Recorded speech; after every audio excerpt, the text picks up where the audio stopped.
သားမောင်ရင်လည်းပြောတာဒီလိုမျိုးတော့တော့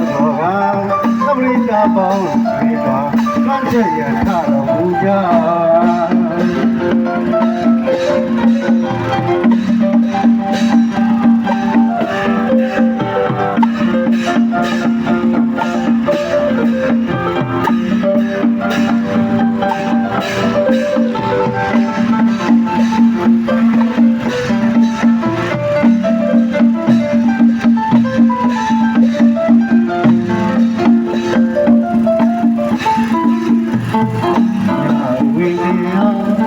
တရားပေါ်စီအောင်လားအာယုံကျလေးရောက်ဒီပြာစီစီစလေးတရားနာတာ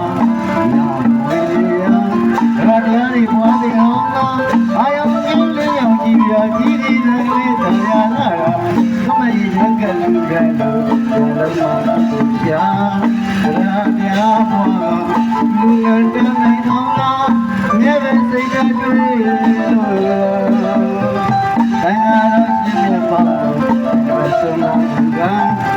ဤစီရလေးပြေတော့ကျွန်တော်တို့ရွာလေးကျန်တာရာ